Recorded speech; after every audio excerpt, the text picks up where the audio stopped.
Hello there, Rabbi. Good evening, Joe.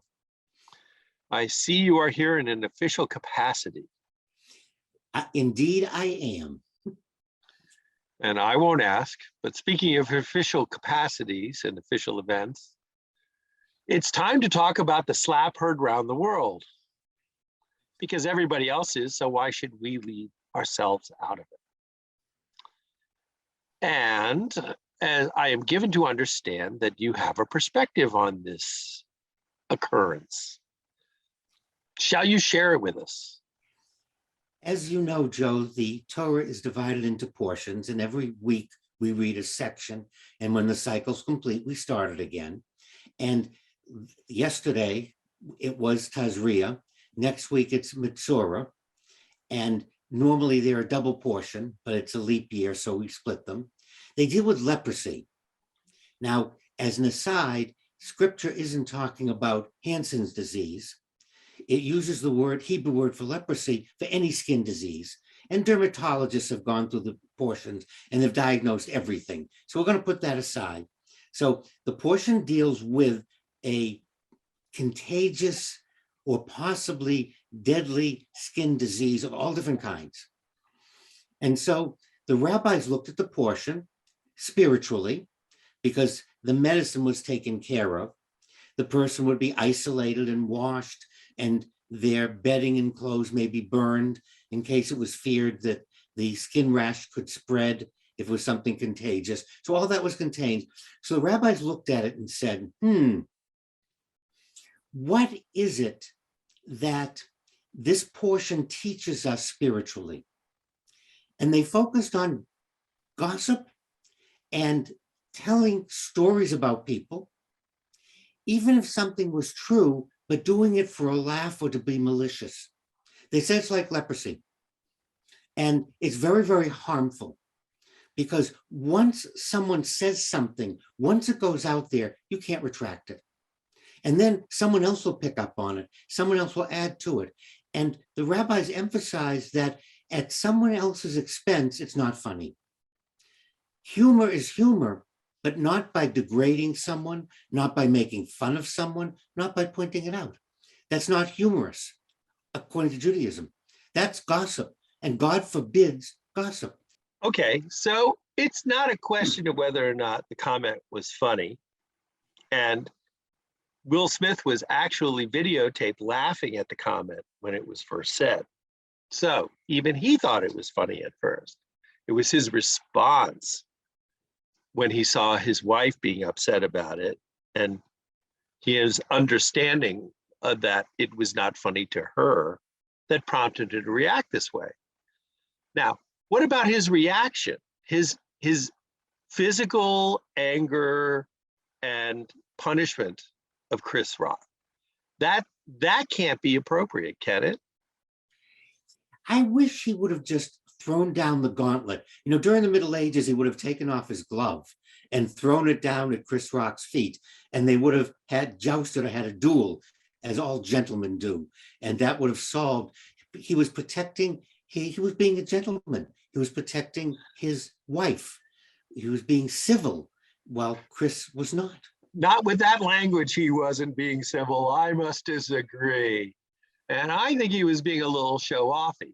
But I'm not going to argue that point. What I'm saying is violence is never an excuse. There's no excuse for violence. No, there is no excuse for violence. No.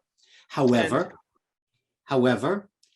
human emotions are such that, and that tells us something about the joke. If the joke evoked someone striking you, there's something wrong with the joke. Not that it justified the hitting, but you have to stop and say, what am I using for humor if it so agitates someone that they slap me? You have to ask that question. Well, let's go to the second part first and the first part second. Chris Rock did not hit him back.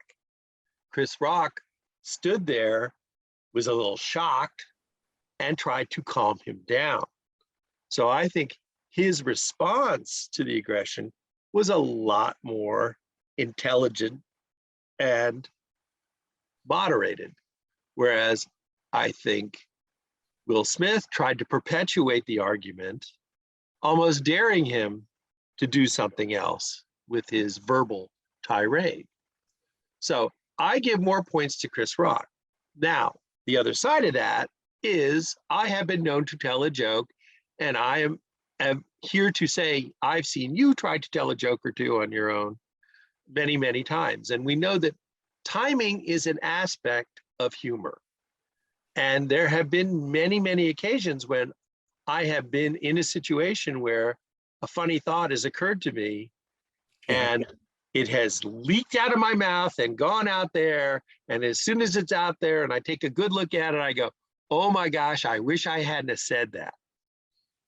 Which is why the rabbis take the stand against gossip, because once it's out of our mouths, it's like a bullet or an arrow shot. It cannot be recalled. It's like posting on Facebook.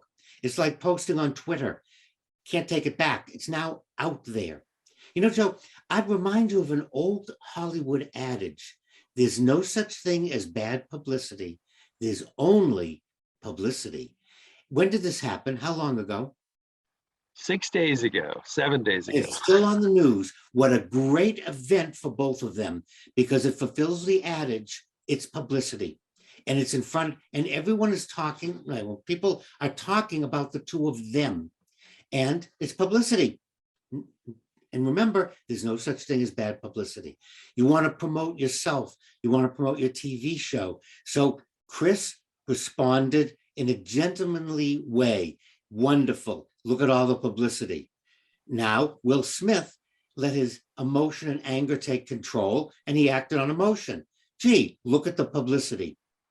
Everybody's thought of that, and everybody's talked about it. And I've heard several intelligent opinions saying it was obviously set up. Yep. And yes, if Will Smith had only scowled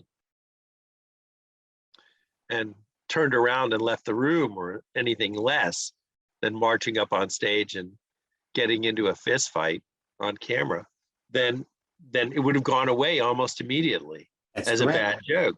That's right. And Chris Rock's next 3 shows sold out completely. Exactly. There's no such thing as bad publicity. It's only publicity. And so it's different because they're Hollywood actors and they're in the business of generating publicity. That's what you have to do to stay current or in front or on the front page for as long as possible. So scandal is what sells papers. Not that anybody's buying newspapers anymore.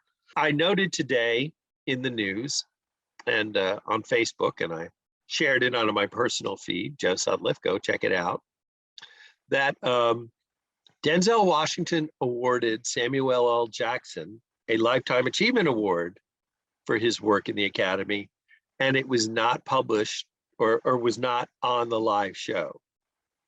And it was further pointed out that both of them have been married for over 30 years to the same spouse. Both of them are pretty much without scandal.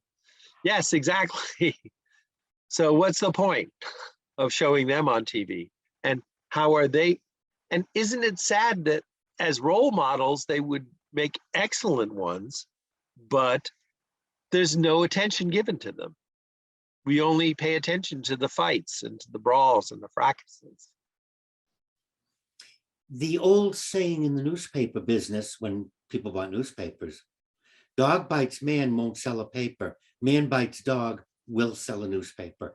It's just the reality of human beings and their attention span, that we are attracted to violence, to death, to burning buildings, anything, but we're not going to watch, we're not going to check out happy, nice, look at these role models, nature of humans. So if my business is an actor, if I'm in the publicity business, it pays for me to continually divorce my partners, have big scandals, and make the papers.